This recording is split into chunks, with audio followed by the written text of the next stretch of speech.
اللهم صل على محمد وعلى آل محمد كما صليت على إبراهيم وعلى آل إبراهيم إنك حميد مجيد.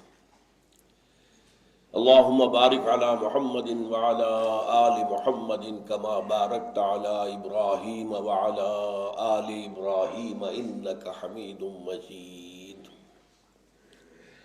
عن معاذ بن جبل رضي الله تعالى عنه ان رسول اللہ صلی اللہ علیہ وسلم خرج بالناس قبل غزوة تبوک فلما ان اصبح صلى بالناس صلاة الصبح ثم ان الناس ركبوا فلما ان طلعت الشمس نعس الناس في اثر الدلجة ولزم معاذ رسول اللہ صلی اللہ علیہ وسلم الى الآخر. رواہ ترمذی وقال حدیث حسن ورواہ احمد بن حنبل وابن زار والنسائی وابن ماجہ رحمہم اللہ. رب اشرح لی صدری ویسر لی امری واحلل عقدۃ من لسانی یفقہوا قولی آمین یا رب العالمین. آج بجائے درس قرآن کے ہم ایک حدیث کا مطالعہ کر رہے ہیں. ہمارے اس منتخب نصاب کے ساتھ اس حدیث کا جو تعلق ہے اس کو سمجھ لیجئے. ہم نے چوتھا حصہ جو ہے اس مطالعہ قرآن حکیم کے منتخب نصاب کا ختم کیا تھا. اس چوتھے حصے کا مرکزی مضمون تھا جہاد فی سبیل اللہ. چنانچہ اس کا آغاز ہوا تھا تیسرے حصے کے آخری درس سے، جس میں فرمایا وجاہدوا فی اللہ حق جہادہ، اللہ کی راہ میں جہاد کرو جیسا کہ جہاد کرنے کا حق ہے. اس سے بھی پہلے سورہ حجرات میں آ چکا تھا کہ مومن تو صرف وہی ہیں جو یقین والا ایمان رکھتے ہوں دل میں اور عمل میں جہاد فی سبیل اللہ ان کے موجود ہو. انما المؤمنون الذین آمنوا باللہ ورسولہ ثم لم یرتابوا وجاہدوا باموالہم وانفسہم فی سبیل اللہ اولئک هم الصادقون. پھر ہم نے جہاد اور قتال فی سبیل اللہ کے موضوع پر جو جامع ترین صورت ہے قرآن مجید کی سورۃ الصف کا مطالعہ کیا، جس میں فرمایا گیا کہ اگر جہنم کے عذاب سے نجات چاہتے ہو تو جہاد کا راستہ تمہیں لازماً اختیار کرنا پڑے گا. اور ساتھ ہی فرما دیا کہ جہاد کی جو آخری منزل ہے قتال، اللہ کی راہ میں جنگ، یہ گویا کہ وہ مقام ہے جہاں پر انسان اللہ کا محبوب بن جاتا ہے. ان اللہ یحب الذین یقاتلون فی سبیلہ صفا کانہم بنیان مرصوص. اس مناسبت سے میں نے ایک تقریر بھی کی تھی مکمل، جہاد فی سبیل اللہ کی حقیقت، اس کے مراحل مراتب، اور میں نے عرض کیا تھا کہ یہ 9 منزلہ عمارت ہے. جو آخری اور سب سے اونچی منزل ہے وہ قتال فی سبیل اللہ بن جاتی ہے، لیکن جہاد اس سے پہلے 8 منزلیں ہیں جو طے کر کے پھر یہ قتال کے منزل تک پہنچتا ہے. پھر یہ کہ اس جہاد و قتال کے لیے لوگ کہاں سے ملے، کیسے دستیاب ہوں، انہیں تیار کیسا کیا جائے، یہ مضمون سورہ جمعہ کا تھا. هو الذی بعث فی الامیین رسولا منہم یتلو علیہم آیاتہ ویزکیہم ویعلمہم الکتاب والحکمہ. پھر یہ کہ اس جہاد فی سبیل اللہ سے اعراض، اس سے پہلوتی ہی کرنا، اس سے بچ کر رہنا، یہ در حقیقت نفاق کو جنم دینے والی شے ہے. اور نفاق وہ شے ہے کہ اگر وہ جڑ پکڑ لے دل میں اور پھر وہ پختہ اور پروان چڑھ جائے تو پھر انسان اس مقام تک پہنچ جاتا ہے کہ جہاں دائمی جہنم کا وہ نمالہ بنے گا، اور اس دنیا میں نبی اکرم صلی اللہ علیہ وسلم کے استغفار سے بھی محروم ہو جاتا ہے.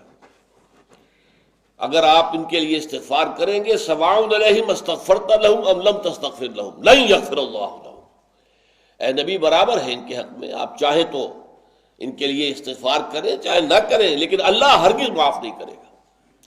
تو یہ جو پوری ہم نے بحث پڑھی ہے، کافی وقت لگا ہے اس میں، اب اس کے حوالے سے یوں سمجھیے کہ یہ آخری درس ہے جو حدیث کی شکل میں آ رہا ہے. اس حدیث کا عنوان آپ دیکھ رہے ہیں کہ حکمت دین. حکمت دین کا مفہوم پہلے سمجھ لیجئے حکمت دین کے دو حصے ہیں، ایک حکمت ایمان، یعنی جو ہمارے عقائد جنہیں ہم کہہ دیتے ہیں، یہ در حقیقت ایک ویلٹن شواؤنگ ہے، یہ ایک ورلڈ ویو ہے، یہ ایک فلسفہ ہے، فلسفی آف ایمان۔ ایمان کی فلسفی کیا ہے؟ ایمان باللہ کے لیے کیا دلائل ہے، کیا قواعد ہیں؟ ایمان بالآخرہ کے لیے دلائل کیا ہے؟ ایمان بالرسالت کے لیے دلائل کیا ہے؟ تو یہ در حقیقت اسے ہم کہیں گے حکمت ایمانی۔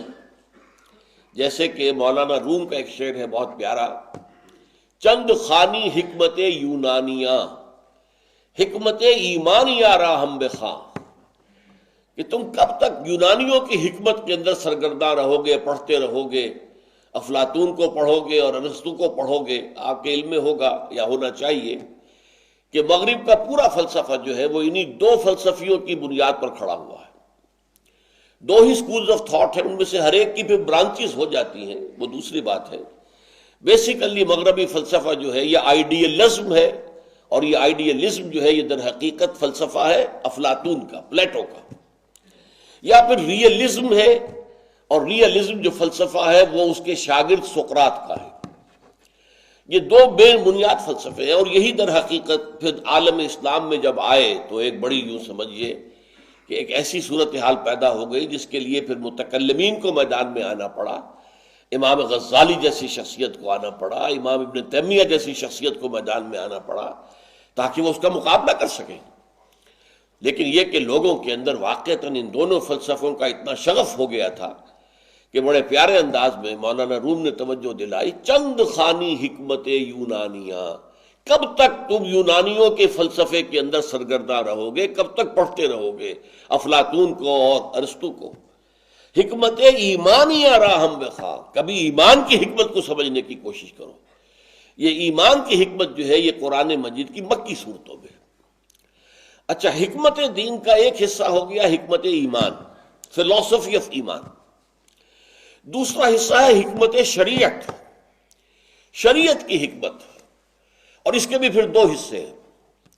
ایک تو یہ کہ شریعت کے احکام کے اندر کیا وزڈم ہے، کیا مقصد ہے، کیا روح ہے، اس کو سمجھنا۔ ایک تو یہ ہے کہ آپ نے شریعت کا حکم جان لیا کہ نماز پڑھنا فرض ہے، نماز کے یہ اوقات ہیں، نماز کے یہ شرائط ہیں، نماز کے لیے وضو کرنا ہوگا، پھر یہ کہ نماز اس طرح ہوگی، پہلے کھڑے ہوں گے، پھر جو ہے ہاتھ باندھ کر یا ہاتھ چھوڑ کر جو بھی مسلک ہے، پھر رکوع میں جائیں گے، پھر کھڑے ہوں گے، پھر سجدے میں جائیں گے، پھر بیٹھیں گے، پھر سجدے میں جائیں گے، پھر کھڑے ہو جائیں گے، ایک رکعت اس طرح مکمل ہوگی۔ یہ نماز کا ڈھانچہ ہے، یہ نماز کا قانونی خاکہ ہے۔ لیکن نماز کی حکمت کیا ہے، اس کی روح باطنی کیا ہے، اس کا مقصد کیا ہے؟ اس طرح روزہ آپ نے جیسے کہ صبح صادق ہوئی اس وقت سے کھانا پینا بند کر دیا اور سورج کے غروب ہونے تک آپ نے یہ پابندی قبول کی، یہ روزہ ہو گیا۔ یہ روزے کا ظاہر ہے۔ روزے کی حکمت کیا ہے، روزے کا مقصد کیا ہے، روزے کا مطلوب و مقصود کیا ہے، کیا اس کے پیچھے وزڈم ہے؟ یہ ہے حکمت۔ تو حکمت دین کے دو حصے، پہلا حصہ حکمت ایمانی، دوسرا حصہ حکمت شریعت۔ حکمت شریعت کا بھی پہلا حصہ ہوا احکام جو ہے علیحدہ علیحدہ انڈیویجولی، ان میں سے ہر ایک کی حکمت کو معلوم کرنا۔ اس موضوع پر بہت عظیم تصنیف ہے، اور غالباً اپنے موضوع پر پوری تاریخ جو ہے ہماری امت کی، اس میں یہ ایک ہی کتاب لکھی گئی ہے، اور اس کا نام ہے حجت اللہ البالغہ۔ شاہ ولی اللہ دہلوی رحمۃ اللہ علیہ کی یہ تصنیف جو ہے یہ اس موضوع پر حرف آخر ہے۔ حکمت شریعت کا ایک دوسرا پہلو ہے، وہ یہ کہ اس مختلف افعال و اعمال کو جوڑنے والی شے کیا ہے، ان میں ربط اور ترتیب کیا ہے، ان میں اولیت، اقدمیت اور ثانویت کا رشتہ کیا ہے، کون سی چیز مقدم ہے، کون سی چیز مؤخر ہے، کون سی بنیادی ہے، کون سی فروعی ہے، اور ان کے درمیان وہ وزڈم، وہ حکمت جو انہیں جوڑ کر ایک وحدت بناتی ہے، ان تمام احکام شریعت کو ایک وحدت کی لڑی میں پرو دیتی، وہ کیا ہے؟ تو یہ جو آخری میں نے سلسلہ بیان کیا ہے، اس کے اعتبار سے یہ حدیث حکمت دین کا ایک عظیم خزانہ ہے کہ مختلف افعال و اعمال جو ہیں شریعت کے، ان کا باہمی ربط کیا ہے، ان کا رشتہ کیا ہے، ان کا تعلق کیا ہے، ان میں ریشیو پروپورشن کیا ہے، اس میں آپس میں ان کو جوڑ کر ایک شے بنانے والی وہ کیا ہے۔ اس اعتبار سے میں عرض کر دوں کہ یہ حدیث اگر سند کے اعتبار سے بھی اتنی قوی ہوتی جتنی کہ ام السنہ حدیث جبرائیل ہے، حدیث جبرائیل ہی کے پیمانے کی یہ حدیث بھی ہے۔ حدیث جبرائیل جسے ام السنہ کہا گیا، اصل میں تفصیل میں نہیں جا سکتا، لیکن وہ سند کے اعتبار سے بہت مضبوط ہے، بہت مضبوط ہے، لہذا اس کی طرف توجہ بہت مبذول ہوئی ہے، علماء کی بھی، عوام کی بھی۔ جب اسے کہا گیا جیسے کہ سورہ فاتحہ ہے ام القرآن، قرآن کی جڑ، قرآن کی اساس، قرآن کی بنیاد سورہ فاتحہ، اس طرح سنت اور حدیث اس کی جڑ، اس کی اساس حدیث جبرائیل ہے، بالکل اسی پائے کی یہ حدیث بھی ہے۔ لیکن وہ حدیث چونکہ بخاری میں بھی ہے، مسلم میں بھی ہے، بقیہ صحائف ستہ کی تمام کتابوں میں موجود ہے، تو سند کے اعتبار سے اس کا درجہ بہت بلند ہے، جبکہ یہ جو ہے نہ بخاری میں ہے نہ مسلم شریف میں ہے، اگرچہ باقی 4 کتابوں میں، مسند احمد میں بھی ہے، سنن نسائی میں بھی ہے، سنن ابن ماجہ میں بھی ہے، جامع ترمذی میں بھی ہے، لیکن بہرحال اس کے باوجود سند کے اعتبار سے اس کا پایہ وہ نہیں بنتا جو حدیث جبرائیل کا ہے، اسی لیے اس کی جانب زیادہ توجہ نہیں ہوئی۔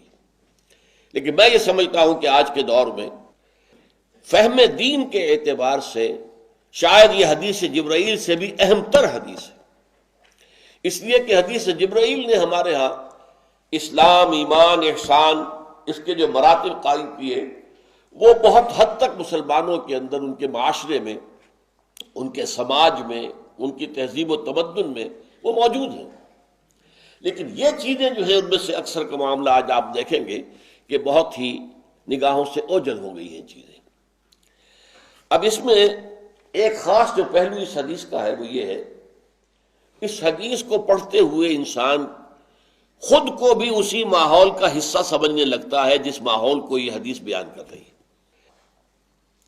اس کے راوی حضرت معاذ بن جبل رضی اللہ تعالی عنہ، ان کے بارے میں بھی یہ جان لیجئے کہ صحابہ کرام میں جن چند صحابہ کے لیے حضور نے افعل التفضیل کا صیغہ استعمال کیا، افعل التفضیل یہ سب سے اونچی فارم ہے ایڈجیکٹو کی، سپرلیٹو ڈگری، تو وہ الفاظ استعمال کیے حضور نے، ان ارحم امتی بے امتی ابو بکر، میری امت میں امت پر سب سے شفیق رحیم ابو بکر ہے، واشدہم فی امر اللہ عمر، اور شدید ترین اور سخت ترین اللہ کے معاملے میں عمر ہے، واکثرہم حیاء عثمان، حیا میں سب سے زیادہ حضرت عثمان ہے، اقضاہم علی، صحیح قوت فیصلہ رکھنے میں سب سے اوپر حضرت علی ہے۔ اسی طرح بعض اور صحابہ کے لیے بھی الفاظ آئے ہیں، اقرأہم ابی بن کعب، میرے صحابہ میں قرآن کا سب سے بڑا عالم ابی بن کعب ہے۔ اسی طرح اس میں آیا ہے اصدقہم لہجۃ ابو ذر، وہ شخص کے جس کے ظاہر و باطن میں کوئی فرق نہیں ہے، وہ ابو ذر ہے رضی اللہ تعالی عنہ۔ فرمایا عالمہم بالحلال والحرام معاذ بن جبل، اور حلال اور حرام کا علم جو ہے، یعنی شریعت کا علم، کیا چیز جائز ہے کیا ناجائز ہے، کیا حلال ہے کیا حرام ہے، کیا فرض ہے کیا ممنوع ہے، یہ ساری چیزیں جو ہیں شریعت کی، ان کا سب سے بڑا جاننے والا حضرت معاذ بن جبل ہے رضی اللہ تعالیٰ عنہ، وہ اس حدیث کے راوی ہیں۔ پھر ایک بات اور نوٹ کیجئے گا، اتنے اونچے پائے کی شخصیت، اعلمہم کی سند پانے والے حضور سے، وہ سوال کیا کر رہے ہیں حضور سے، وہ جب آپ کے سامنے آئے گا تو ایک دفعہ ہم پر کپ کپی طاری ہو جانی چاہیے، ہم کس غفلت کے اندر پڑے ہوئے ہیں، اور اتنے عظیم المرتبت جو صحابہ تھے ان کو کیا فکر دامنگیر رہتی تھی۔ اس اعتبار سے یہ حدیث بہت اہم ہے۔ ان معاذ بن جبل رضی اللہ عنہ، حضرت معاذ بن جبل سے روایت ہے، ان رسول اللہ صلی اللہ علیہ وسلم خرج بالناس قبل غزوۃ تبوک، کہ نبی اکرم صلی اللہ علیہ وسلم تبوک سے قبل لوگوں کو لے کر نکلے، یعنی تبوک کے سفر کا یہ واقعہ بیان ہو رہا ہے۔ تبوک کا ایک سفر ہوا مدینے سے تبوک تک، اور پھر ہوا تبوک سے واپس مدینہ. اس سفر کے 2 حصے ہو گئے. تو قبل تبوک یہ ہے اور بعد تبوک وہ واپسی کا سفر ہوگا. تو قبل تبوک حضور لے کر صحابہ کرام کو اپنی فوج کو لے کر نکلے ہیں. یہ اب اس کو خاص طور پر نوٹ کیجئے، تبوک کا غزوہ حضور کی حیات طیبہ کا آخری غزوہ ہے. سن 9 ہجری میں یہ واقعہ پیش آ رہا ہے. تو گویا کہ اب آپ کے پاس ایک ٹائم فریم بھی ہو گیا کہ یہ کس وقت کا واقعہ ہے جو بیان کیا جا رہا ہے. ایک شخص کا معاملہ آ گیا، کون شخص ہے کہ جو سوال کر رہا ہے حضور سے، اور اس کے جواب کیا دیا حضور نے. اور یہ کون سا وقت ہے؟ یہ اسلام کا ابتدائی دور نہیں ہے، بلکہ یوں سمجھیے کہ حضور کی حیات طیبہ کے آخری ایام کا واقعہ ہے. فلما ان اصبح، تو جب صبح ہو گئی، صلی بالناس، تو حضور نے لوگوں کو امامت کرائی، یعنی نماز جو ہے فجر کی پڑھی، صلاۃ الصبح، صبح کی نماز. ثم ان الناس رکبوا، پھر لوگ دوبارہ سوار ہو گئے اپنی سواریوں پر سفر جاری رکھنے کے لیے. یہاں نوٹ کیجئے کہ سفر جو ہوتا تھا صحرا میں وہ رات کو ہوتا تھا. اصل میں دن میں شدید تمازت دھوپ جو ہے وہ آگ برسا رہا ہو تو سفر نہیں ہو سکتا. تو سارا سفر رات کو ہوتا تھا، اور رات کو بھی پھر صبح کا وہ وقت جو ابھی ٹھنڈ ہے، ابھی دھوپ زیادہ تیز نہیں ہے، اس وقت تک بھی سفر کرتے تھے. اس حوالے سے رات بھر سفر کیا، اور صبح کا وقت فجر کا ٹائم ہو گیا تو فجر کی نماز پڑھی. پھر لوگ دوبارہ جو ہے اپنی سواریوں پر سوار ہو گئے. فلما ان طلعت الشمس نعس الناس فی اثر الدلجہ، تو جب سورج طلوع ہو گیا تو لوگ اونگنے لگے رات کی شب بیداری کے سبب سے. رات بھر جاگے تھے، سفر کیا تھا، تکان بھی تھی، جسے ہم کہتے ہیں جو ہے بے خوابی کی کیفیت تھی، نیند نہیں ہوئی تھی. تو اب وہ یعنی اونٹنیوں پر سوار تو ہو گئے ہیں لیکن اونگ رہے ہیں. فلما ان طلعت الشمس نعس الناس فی اثر الدلجہ ولزم معاذ رسول اللہ صلی اللہ علیہ وسلم، حضرت معاذ نے اپنے آپ کو چپکا لیا رسول اللہ صلی اللہ علیہ وسلم سے.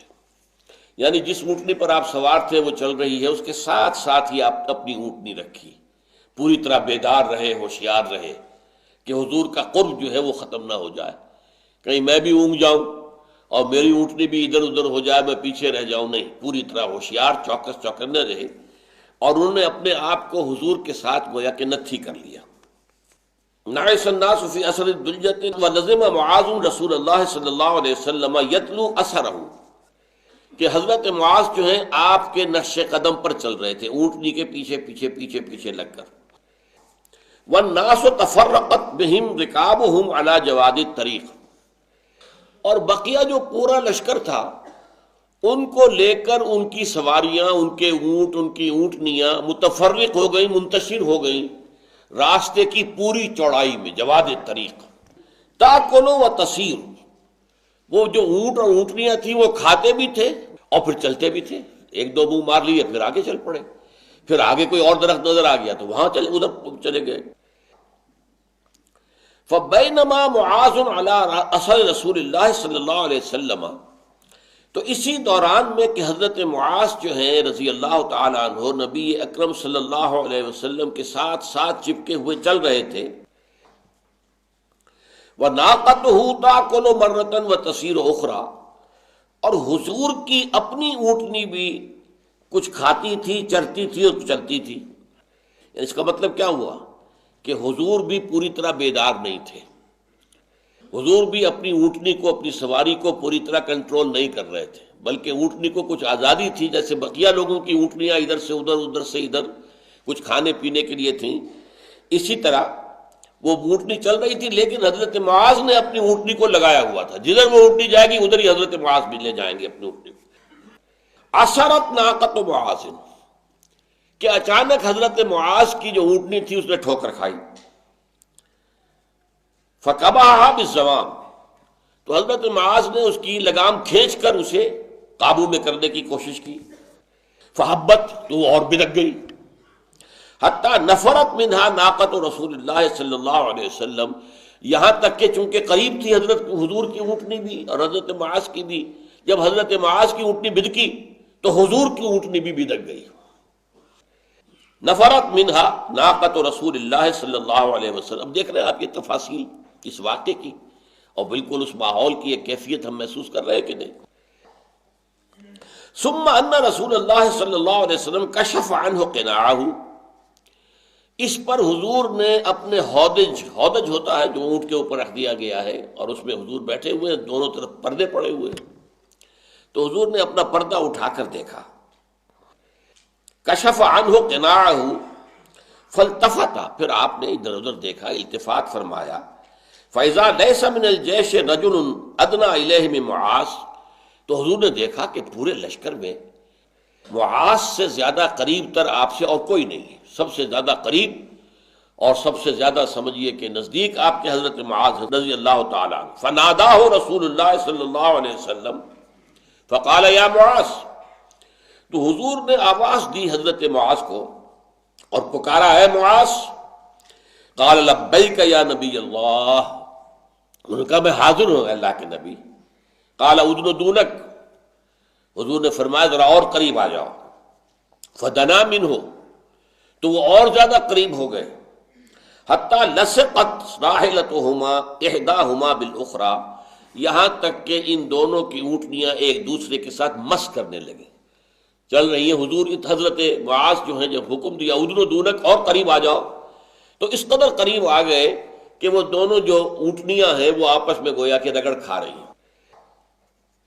فقال رسول اللہ صلی اللہ علیہ وسلم. پھر فرمایا اللہ کے رسول صلی اللہ علیہ وسلم نے، ما کنت احسب الناس منا کمکانہ من البعد. ہم نہیں سمجھتے تھے کہ لوگ ہم سے اتنے فاصلے پر ہو جائیں گے. اب اس فقرے کو سمجھیے کہ صرف تمہارے سوا اور کوئی قریب موجود نہیں ہے. سارا لشکر منتشر ہو گیا ہے، کوئی ادھر ہے کوئی ادھر ہے. یہ ہمارا گمان نہیں تھا کہ ایسا ہوگا. اس کی اہمیت کیا، پس منظر کیا ہے. نبی اکرم صلی اللہ علیہ وسلم کے دشمن جو ہیں وہ تو ہر جگہ موجود تھے، طاق میں رہتے تھے کہ آپ کی زندگی کا چراغ گل کر دیا جائے. جیسا کہ واقعہ آتا بھی ہے کہ تبوک سے واپسی پر کچھ منافقوں نے کوشش کی تھی حضور کو قتل کرنے کی، شہید کرنے کی. وہ ایک ایسی تنگ گھاٹی کے اندر جہاں آ کر وہ وادی جو ہے بہت تنگ ہو گئی تھی، وہاں چھپ کر بیٹھے رہے کہ حضور یہاں سے گزریں گے تو حملہ کریں گے، اور انہوں نے حملہ کیا. یہ دوسری بات ہے کہ وہ ناکام رہے. اسی حساب سے حضور کہہ رہے ہیں کہ یہ یعنی اس طریقے سے امیر لشکر کو اور اللہ کے رسول کو تنہا چھوڑ دینا، یہ تو گویا کہ ایک طرح سے بڑی ہی غفلت کا معاملہ ہے، بہت ہی بے احتیاطی کا معاملہ ہے. اب دیکھیے یہ موقع ہوتا ہے بیک بائٹنگ کا. ذرا سی بھی اگر انسان کے اندر خود غرضی ہے یا کمینگی ہے، فرض کیجئے کہ میں سخت لفظ استعمال کر رہا ہوں، تو اس وقت وہ کہے گا، اپنے نمبر بنائے گا. حضور دیکھیے میں تو آپ کے ساتھ بالکل چمٹا ہوا چلا آ رہا، اور لوگوں میں تو یہ توجہ ہے ہی نہیں، پرواہ ہے ہی نہیں، فکر کرتے ہی نہیں ہے، سوچتے ہی نہیں ہے. یہ ہوتا ہے ذرا سی بھی کم ظرفی اگر ہو تو یہ موقع ایسا ہے کہ وہ اپنے نمبر بھی بنائے اور دوسرے کے دوسروں کے اوپر تنقید بھی کرے اور ان کی بیک بائٹنگ کرے. فقال معاذ یا نبی اللہ. لیکن حضرت معاذ کا طرز عمل کیا تھا؟ معاذ نے کہا، اے اللہ کے نبی، اناس الناس فتفرقت بہم رکابہم. لوگ اونگ گئے ہیں رات کی بھر کی کہ سفر کی وجہ سے، مشقت کی وجہ سے، جاگنے کی وجہ سے. فتفرقت بہم رکابہم، تو ان کی سواریاں جو ہیں ان کے سمیت ادھر ادھر ہو گئی ہیں. ترتع و تسیر، وہ چر چگ رہی ہیں، کچھ کھا پی بھی رہی ہیں اور چل بھی رہی ہیں. اب یہاں پھر دیکھیے حضور نے بھی یہ نہیں کہا، اپنے آپ کو سپر نیچرل ظاہر نہیں کیا. حضور نے ہمیشہ اپنے آپ کو ایک انسان کی حیثیت سے پیش کیا ہے. چنانچہ یہاں کیا فرمایا؟ فقال رسول اللہ صلی اللہ علیہ وسلم وانا کنت ناعسا، میں خود بھی اونگ رہا تھا. یہ ہے وہ بشریت. یعنی اگر لوگ اونگ گئے ہیں تو یہ کوئی ایسی عجیب بات تو نہیں ہے. میں خود بھی اونگ رہا تھا. یہ پہلے ہم پڑھ چکے کہ حضور کی اونٹنی بھی اسی طرح چل رہی تھی، کچھ ادھر گئی، ادھر سے کسی درخت میں پتوں کے اندر منہ مار لیا، کچھ کھا لیا، پھر ادھر کہیں نظر آ گئی کوئی جھاڑی، کوئی اور درخت تو ادھر ہو گئی. تو یہی کیفیت حضور کی اونٹنی کی تھی. تو جیسا کہ میں نے اس وقت بھی عرض کیا تھا کہ اس کا مطلب یہ کہ حضور بھی پوری طرح چوکس نہیں تھے، بیدار نہیں تھے.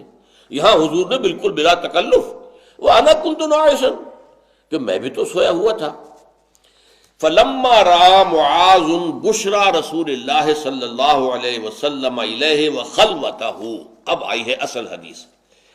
اب جو حضرت معاذ رضی اللہ تعالی عنہ نے دیکھا کہ حضور مجھ سے خوش ہیں، سارے لشکر میں ایک شخص جو ہے اس نے اپنے آپ کو باندھ کے رکھا ہے، وہ چمٹا ہوا چلا آ رہا ہے، ساتھ ساتھ چلا آ رہا ہے، تو ظاہر بات ہے کہ حضور کے دل میں ان کے لیے شفقت کے، محبت کے یہ جذبات پیدا ہوئے.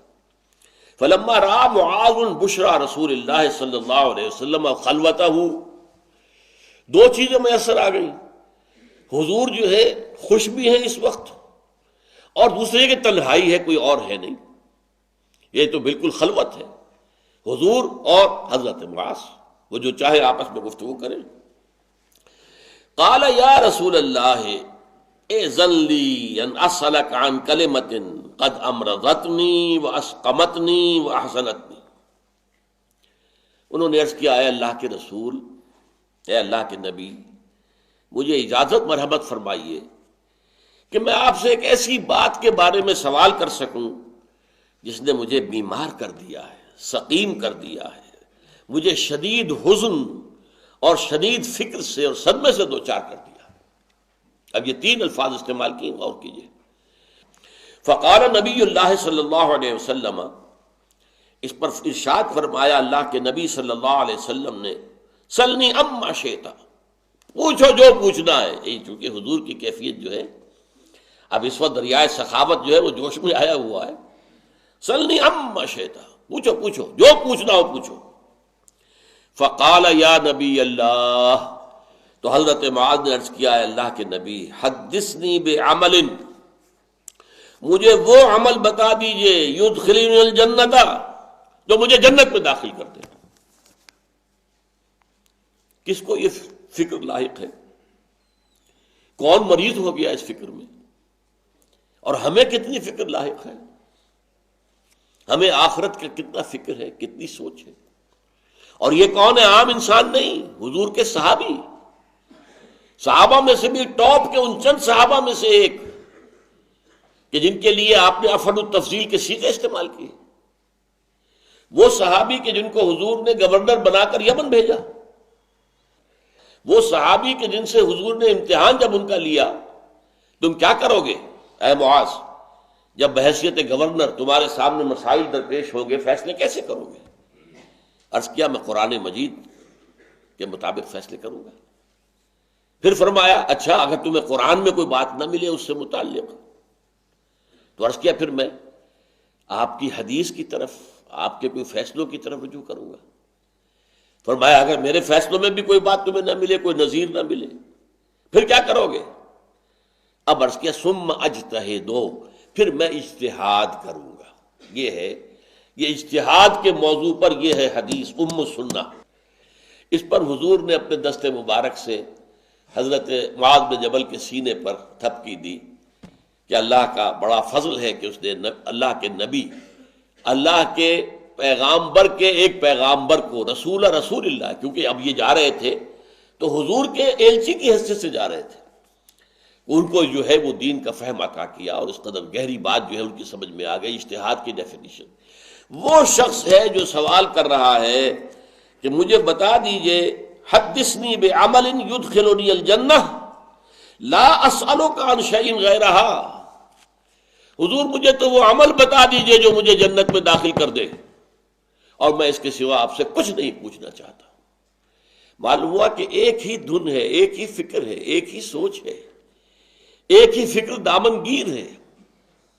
جیسے کہ حدیث میں آتا ہے، من جعل ہمومہ ہما واحدا ہم الآخرۃ، جس نے اپنے تمام پریشانیوں اور مسائل اور دنیا کے جو بھی معاملات اس کو درپیش ہیں، ان سب کو ایک فکر کے اندر غرق کر دیا. اسی طرح ایک انسان اپنی دنیا کی تمام پریشانیوں کو آخرت کی پریشانی میں مدغم کر دے. آخرت کی پریشانی اتنی دامن گیر ہو جائے کہ دنیا کی کوئی پریشانی جو ہے پھر اسے پریشانی محسوس ہی نہ ہو. سب سے بڑا مسئلہ تو وہ ہے، ہمارے لیے اصل کریٹیکل ایشو تو وہ ہے. قال نبی اللہ صلی اللہ علیہ وسلم، بخن بخن لقد سالت بعظیم، لقد سالت بعظیم ثلاثا.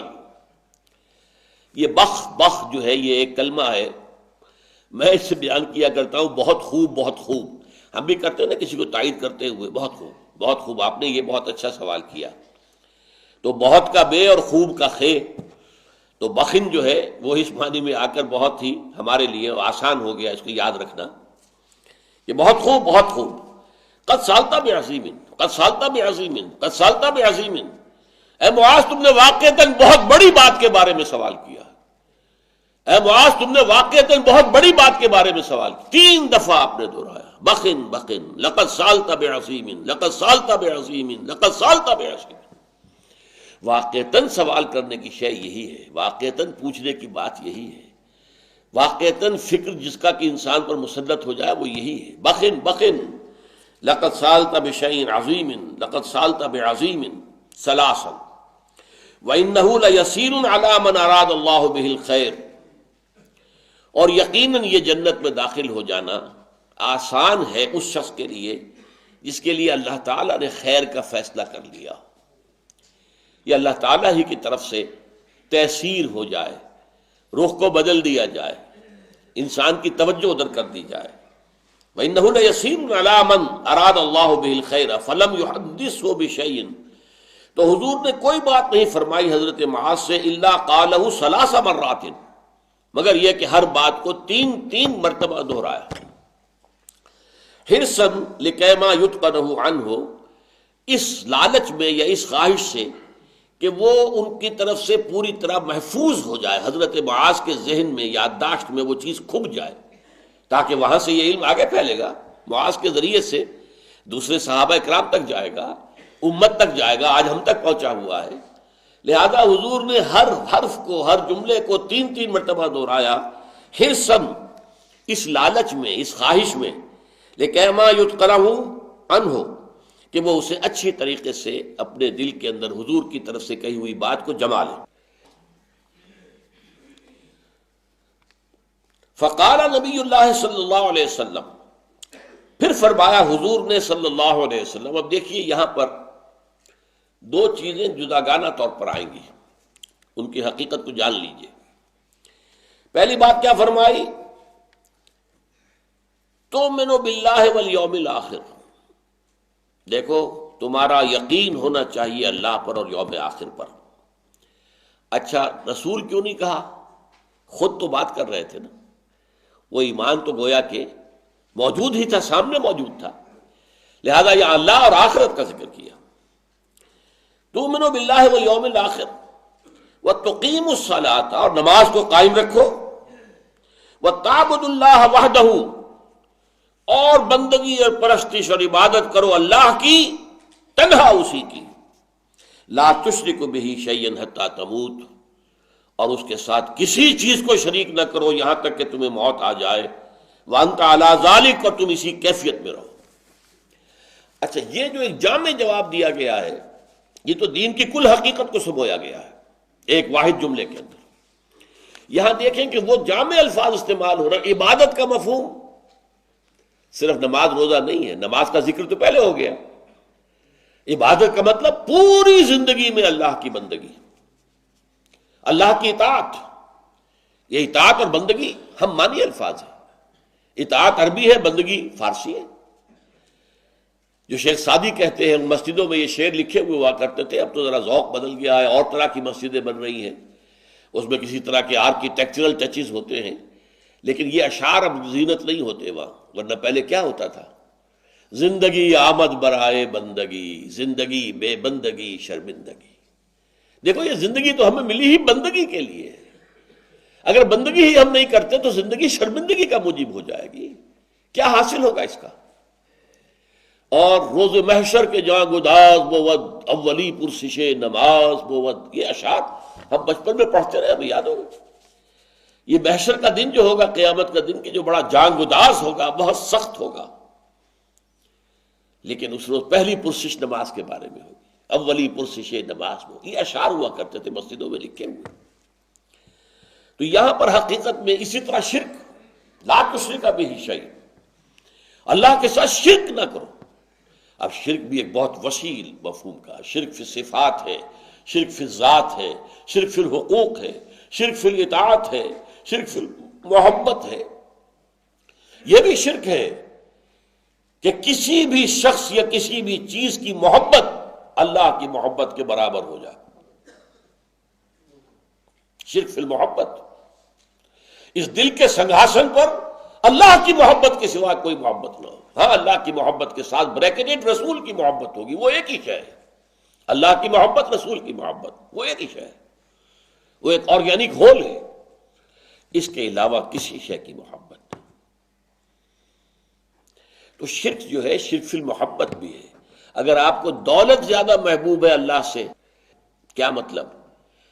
آپ کہتے ہیں پیسہ آنا چاہیے حرام سے آئے، کوئی پرواہ نہیں، تو اللہ سے زیادہ محبت ہو گئی نا دولت سے. اللہ کے حکم کو پسے پوچھ ڈالا اور حرام ذریعے سے کمائی کر. تو یہ کہنے کو نام ان کا عبد الرحمن ہے، حقیقت میں عبد الدینار ہے. اس لیے حضور نے فرمایا تائس عبد الدینار و عبد الدرہم، ہلاک ہو جائے دینار و درہم کا بندہ. دینار کا بندہ کون ہے؟ جس سے دینار جو ہے اور درہم جو ہے وہ زیادہ وزنی نظر آتا ہے اللہ کے احکام کے مقابلے میں. تائس عبد الدینار و عبد الدرہم. عبد الدینار نام ہے عبد الرحمن، حقیقت میں ہے عبد الدینار. یہ ہے اصل میں شرک. اور اطاعت، شرک فی الاطاعت، کسی بھی شخص یا ادارے کی اطاعت اللہ کی اطاعت سے آزاد ہو کر لی گئی، یہ شرک فی الاطاعت ہے. اللہ کا حکم یہ ہے، حاکم کچھ اور حکم دے رہا ہے، آپ نے حاکم کے حکم کی پیروی کی، آپ نے حاکم کو اللہ کے برابر بلکہ اس سے اوپر بٹھا دیا. شرک ہے کہ نہیں؟ وَمَن لَّمْ يَحْكُم بِمَا أَنزَلَ اللَّهُ فَأُولَٰئِكَ هُمُ الْكَافِرُونَ. جو اللہ کی اتاری ہوئی شریعت کے مطابق فیصلے نہیں کرتے وہی تو کافر ہیں. اولئک هم الفاسقون، اولئک هم الظالمون، وہی تو مشرک ہیں، وہی تو نافرمان ہیں. تو یہ جو ہے جامع الفاظ جو آئے ہیں ان کو ذہن میں رکھیے کہ یہاں پر وہ اصطلاحات استعمال کی گئی ہیں کہ جن میں نہایت جامعیت ہے، اس لیے کہ پورے دین کا خلاصہ اس ایک جملے میں آ رہا ہے. اگر تم جنت میں داخل ہونا چاہتے ہو تو تمہارے لیے لازم کیا ہے؟ تؤمنوا باللہ والیوم الآخر وتقیموا الصلاۃ وتعبدوا اللہ وحدہ لا تشرکوا بہ شیئا حتی تموت وانت علی ذلک. اگر یہ کیفیت تمہاری برقرار رہی موت تک، اگر رہے 80 برس اس کیفیت میں، لیکن 81ویں سال جب آیا تو آپ ڈول گئے اور کہیں کسی شرک میں مبتلا ہو گئے تو وہ سارا کیا کرایا ختم ہو جائے گا. حبطت اعمالہم فی الدنیا والآخرہ. لہذا فرمایا اگر اسی حال میں تمہیں موت آئے، حتی تموت وانت علی ذالک، یہاں تک کہ تمہیں موت آ جائے اور تم اسی کیفیت پر برقرار رہو، اسی حال پر قائم رہو. فقال، حضرت معاذ نے عرض کیا، یا نبی اللہ، اے اللہ کے نبی، اعید لی، ذرا دوبارہ فرمائیے، ذرا دوبارہ ارشاد فرمائیے تاکہ میں یاد کر لوں. فَأَعَادَهَا لَهُ ثَلَاثَ مَرَّاتٍ. تو حضور نے اس بات کو حضرت معاذ کے لیے 3 مرتبہ دہرایا. ثم قال النبی، اب یہ ہے موقع جو وہ اصل حکمت والی بات جو آ رہی ہے وہ اب آ رہی ہے. ان چیزوں کا آپس میں ربط و تعلق کیا ہے؟ ثم قال نبی اللہ صلی اللہ علیہ وسلم، ان شئت حدثتک یا معاذ براس هذا الامر وذروۃ السلام منه. اے معاذ، اگر تم چاہو تو میں تمہیں یہ بھی بتاؤں کہ ہمارے اس امر، ہمارے دین کی جڑ کیا ہے، بنیاد کیا ہے اور اس کی چوٹی کیا ہے. اس سوال میں تو حضور نے صرف 2 الفاظ استعمال کیے ہیں، لیکن جب جواب دیا ہے آپ نے تو پھر اس میں وہ 3 حصوں کے اندر دین کی حقیقت کو واضح کیا. جیسے ایک درخت ہے تو اس کی ایک جڑ ہے، جڑ سے اسے غذا مل رہی ہے. پھر ایک تنا کھڑا ہوا ہے، تنے کے بل پر وہ درخت کھڑا ہوا ہے. پھر اوپر وہ شاخیں ہیں، برگ و بار ہیں، پتے ہیں. آم کا درخت ہے تو آم لٹکا ہوا نظر آئے گا، نیمبو کا پودا ہے تو نیمبو لٹکے ہوئے نظر آئیں گے، کنوں کا پودا ہے کنوں لٹکے نظر آئیں گے. وہ اوپر ہوتا ہے، ٹاپ پر ہوتا ہے. درخت ظاہر بات ہے اس کے لیے لگایا جاتا ہے نا. آم کا درخت آم کے لیے لگایا جاتا ہے، لکڑی کے لیے تو نہیں لگایا جاتا. بلکہ یہ کہ جو بھی پھل ہے، جو مطلوب ہے اس کا، جو چوٹی پر ہوتا ہے، جڑ میں تو نہ آم لگے گا نہ نیمبو لگے گا. نہ تنے کے اوپر آم لگے گا نہ نیمبو لگے گا، وہ تو لگے گا اوپر چوٹی پر۔ تو اسی کو میں کہہ رہا تھا کہ حضور کا دریائے سخاوت جوش میں آیا، یعنی انہوں نے جو سوال کیا تھا اس کا جواب تو ہو گیا تھا، تؤمن باللہ والیوم الآخر وتقیم الصلاۃ وتعبد اللہ لا تشرک بہ شیئا، بس جواب مکمل ہو گیا۔ لیکن وَإِن شِئْتَ حدثتک یا معاذ، اے معاذ اگر تم چاہو تو میں تمہیں یہ بھی بتاؤں میراث سے ھذا الامر، ہمارے اس امر ہمارے دین کی جڑ کیا ہے، بنیاد کیا ہے، وذروۃ السنام، اور اس کی چوٹی کیا ہے۔ سنام کہلاتا ہے اونٹ کا کوہان، جو اس کے اونٹ کے جسم کے اندر وہ اونچائی ہے، اور پھر اس کی بھی چوٹی، کوہان کی چوٹی۔ فقال بأبی و امی انت یا نبی اللہ فحدثنی، اب ان کو کیا چاہیے تھا؟ اندھا کیا چاہے؟ دو آنکھیں، بھوکا کیا چاہے؟ دو روٹیاں۔ حضرت معاذ حکمت دین کے متلاشی، جن کو فکر یہ دامن گیر ہے کسی طرح جہنم سے نجات پا کر جنت میں داخل ہو جاؤں۔ اب جب دریائے سخاوت حضور کا جوش میں آیا ہے کہ تم نے جو کچھ پوچھا تھا اس کا جواب تو میں نے دے دیا، تم چاہو تو میں تمہیں کچھ اور بھی بتاؤں، میں تمہیں بتاؤں کہ اس امر کی چوٹی کیا ہے، اس کی جڑ کیا ہے۔ یہ ہے وہ حکمت کا دوسرا حصہ جو میں نے شروع میں بیان کیا تھا۔ حکمت شریعت کے دو حصے ہو گئے۔ تو کیا کہا انہوں نے؟ بے ابی انت و امی یا رسول اللہ، اے اللہ کے رسول میرے ماں باپ آپ پر قربان ہو، آپ ضرور فرمائیے، مجھے بتائیے۔ فقال نبی اللہ صلی اللہ علیہ وسلم، اس پر فرمایا اللہ کے نبی نے صلی اللہ علیہ وسلم، ان راس ھذا الامر ان تشهد ان لا الہ الا اللہ وحدہ لا شریک لہ وان محمد عبدہ ورسولہ، ہمارے اس معاملے کی جڑ کیا ہے؟ وہ تو یہ گواہی دینا ہے کہ اللہ کے سوا کوئی معبود نہیں، وہ تنہا ہے، اس کا کوئی شریک نہیں، اور یہ کہ محمد صلی اللہ علیہ وسلم اس کے بندے بھی ہے اور رسول بھی ہے۔ یہ تو جڑ ہو گئی۔ آپ جڑوں کو دیکھتے ہیں کہ درخت اگر اونچا ہوگا تو جڑ بھی نیچے پھیلتی ہے، پراپ اپ کرنا ہے نا، پورے درخت کو سنبھالنا ہے کہ ادھر کی ہوا چلی ہے تو ادھر کو جھک نہ جائے، تو ادھر جڑیں جو ہے وہ اس کو پراپ کریں گی، کھاڑی رکھیں گی ادھر کی۔ تو یہ میں آپ کو بتاؤں گا کہ درخت کے یہ تین حصے، جڑیں بھی پھیلتی ہیں، زمین کے اندر گہری جاتی ہیں، جتنا بڑا اونچا درخت ہوگا اس کی جڑ اتنی گہری ہونی چاہیے، ورنہ تو وہ کھڑا نہیں رہے گا۔ پھر یہ کہ تنا جو ہے بہت کمپیکٹ ہے، اس کے بعد پھر شاخیں ہیں، شاخوں کی شاخ در شاخ، چھوٹی شاخ، پھر چھوٹی شاخ، پھر اس میں پتر ہیں اور اس کے اندر پھل لگ رہے ہیں۔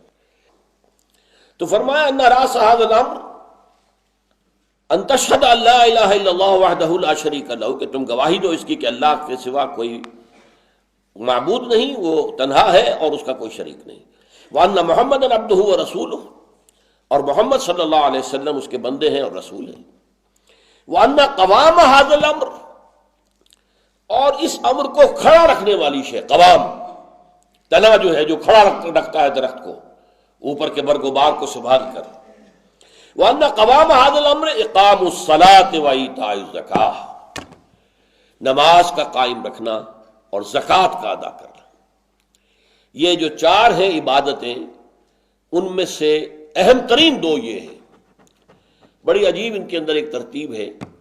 دو عبادتیں وہ ہیں جو ہر مسلمان پر فرض ہیں، امیر ہو، غریب ہو، کوئی ہو، مرد ہو، عورت ہو، نماز اور روزہ۔ اور دو عبادتیں وہ ہیں جو صرف صاحب استطاعت پر ہیں، زکوٰۃ اور حج۔ ان دو میں سے ایک زکوٰۃ اور ان دو میں سے ایک نماز، یہ ہے اصل قوام، یعنی دین کا قوام، دین کو قائم رکھنے والی شے، دین کو ایک معاشرے کی حیثیت سے برقرار رکھنے والی شے۔ وہ قوام ھذا الامر وہ کیا ہے؟ اقام الصلاۃ وایتاء الزکاۃ، وان ذروۃ السلام منہ، اور چوٹی جو ہے ہمارے اس دین کی، جو چوٹی کا عمل ہے، الجہاد فی سبیل اللہ، یہ برگ و بار جو ہے اس کا وہ جہاد فی سبیل اللہ ہے۔ جس آم کے درخت پر آم نہ لگے اس کا اور کیا مصرف ہوگا کہ کاٹ کر اس کی لکڑی جلا دی جائے؟ جس کنو کے پودے پر کنو نہ لگے کیا مصرف ہوگا اس کا؟ کاٹ کر پھینک دیا جائے۔ یہ ہے وہ اصل شے۔ یہ نماز کس لیے ہے؟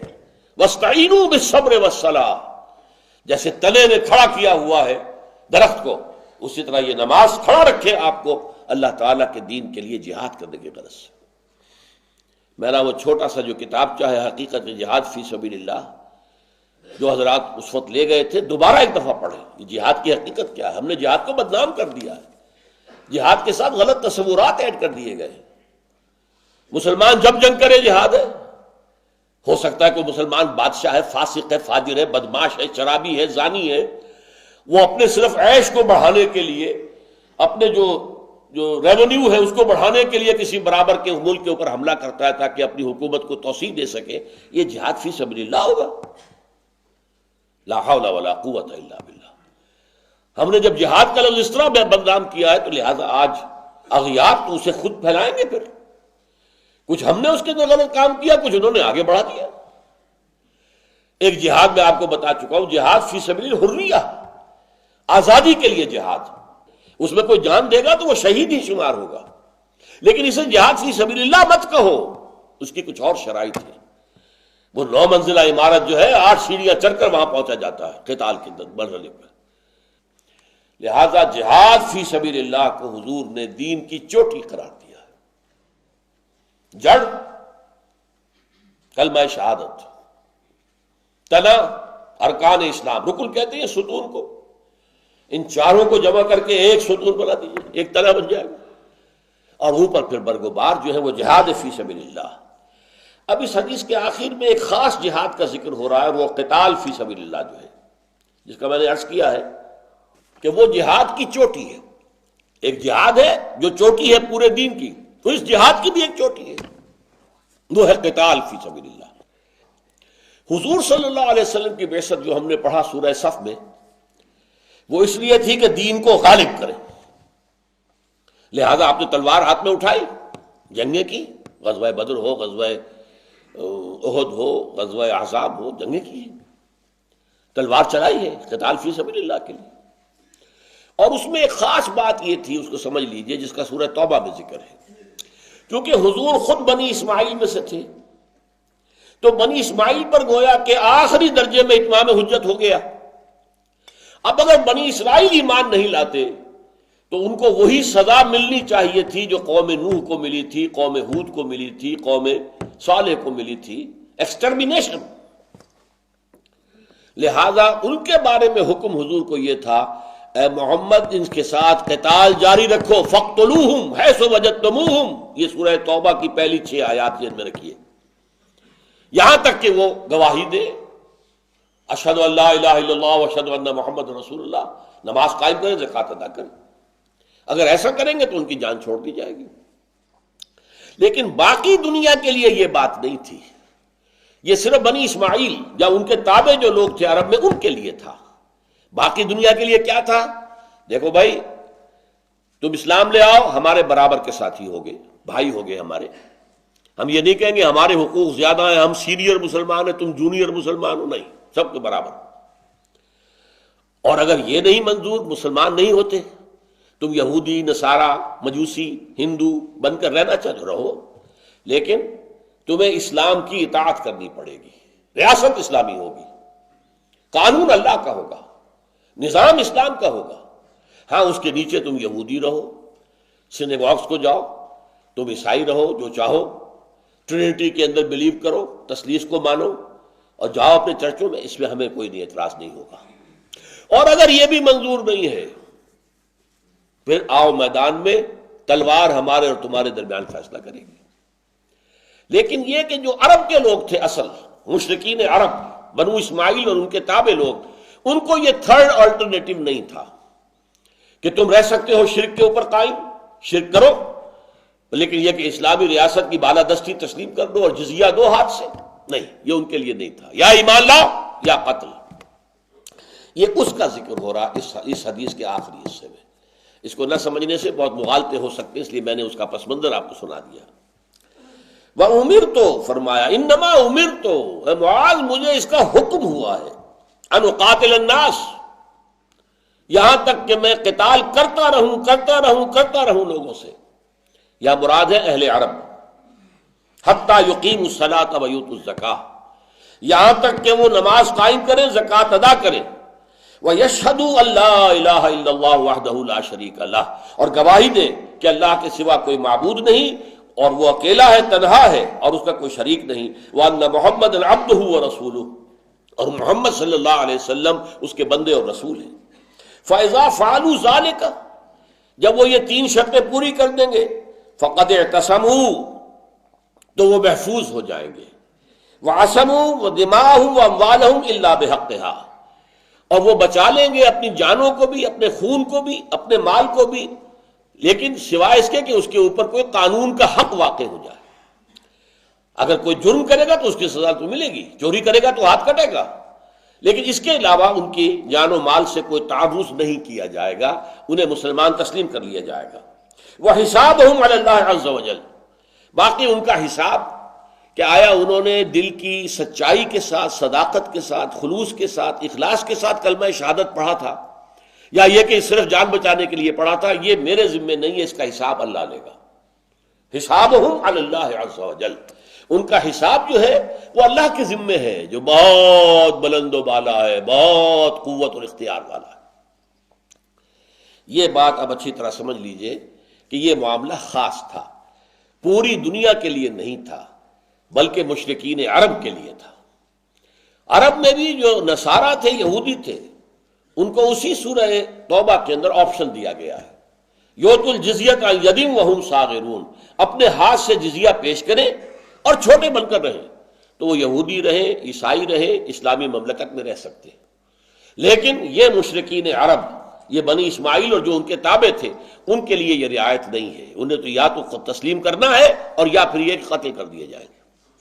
اگرچہ اس کی نوبت نہیں آئی، 4 مہینے کی مہلت دی گئی تھی تو پورا عرب مسلمان ہو گیا، یا کچھ لوگ پھر عرب کو چھوڑ کر چلے گئے، ایسا ہوا ہے۔ کچھ لوگوں نے ہجرت کی ہے پھر، اب جو کہ ہجرت پہلے ہو رہی تھی حبشہ کی طرف تو مسلمانوں نے کی تھی، اور اب حبشہ ہی کی طرف جا رہے تھے یہ لوگ، ہجرت کرتے ہوئے اپنے اسلام سے بچنے کے لیے اور قتل عام سے بچنے کے لیے۔